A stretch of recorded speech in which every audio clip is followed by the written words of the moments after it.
Friends, Americans, countrymen, lend me your ears. Gather around, because we have quite the tale to tell today. It's time to talk about the economy, specifically the October Jobs Report. A document more anticipated than the final season of a show everyone stopped watching 3 seasons ago. Yes, it's that big of a deal. This report is particularly juicy, mainly because it's harder to predict than the plot of an M. Night Shyamalan film. You think you know what's coming, but then, surprise! We've had 2 hurricanes, Milton and Helene, mucking about like uninvited guests at a buffet, and the Boeing strikes? Oh, they've been shaking things up like a snow globe in a toddler's hands. Let's just say they're about as welcome as a tax audit. No one wants them, but here they are, causing all sorts of trouble. This trifecta of chaos makes predicting job numbers about as reliable as a weather forecast from a magic 8-ball. You shake it, you ask, and you still have no idea what's going to happen. We're talking wildly divergent estimates here, folks. The experts can't seem to agree on anything. Some experts predicted doom and gloom, while others were more optimistic, forecasting growth that would make a chia pet blush. It's a real mixed bag. So buckle up, Buttercup, because we're diving headfirst into the chaotic world of October's jobs report. It's going to be a wild ride, full of twists and turns. Let's get right to it. The October Jobs Report was refreshingly punctual this time around. Released right on schedule, this timely update gave economists an early and straightforward look at the labor market, allowing everyone to dive straight into the data without the usual last-minute scramble.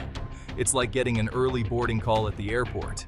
But instead of a vacation, we're boarding for a deeper understanding of the economy's current pulse. Adding to the fun, we had a delightful guessing game.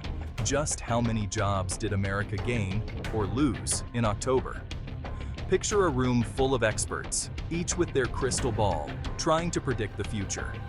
Estimates ranged from a loss of 100,000 jobs to a gain of 225,000. That's not just a small difference, it's a chasm. That's a wider gap than the Grand Canyon, folks, and about as easy to navigate. Imagine trying to cross that without a map or a guide.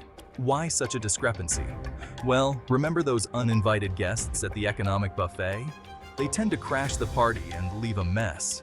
Hurricanes and strikes have a nasty habit of throwing a wrench or a soggy napkin dispenser into the gears of economic forecasting. These events can skew the data, making it harder to get a clear picture of the job market.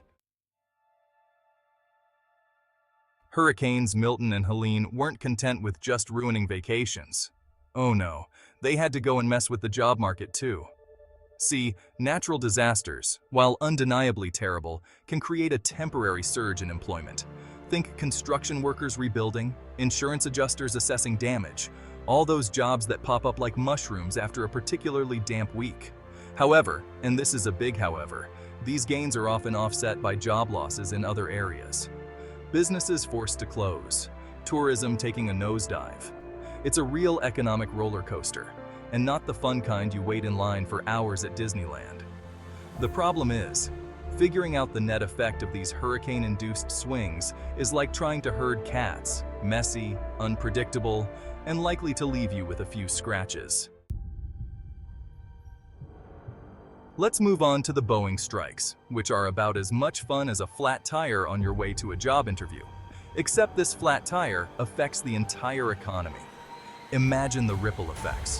When a company as large as Boeing, a titan of industry, a behemoth of manufacturing, goes on strike, it sends ripples throughout the economy. We're not just talking about a minor hiccup. We're talking about supply chain disruptions, delayed production, and a whole lot of economic uncertainty, the kind that keeps economists up at night.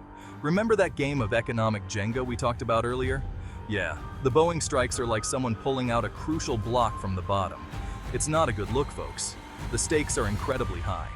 And just to make things even more complicated, the strike's impact on the October jobs report might be delayed, like a delayed flight you can't even complain about because, well, strike. The uncertainty lingers. The effects are far-reaching, touching every corner of the economy. From the stock market to everyday workers, everyone feels the impact. It's a reminder of how interconnected our economic systems are. The economy added 12,000 jobs in October, a smaller than expected increase, partly due to temporary factors like strikes and hurricanes.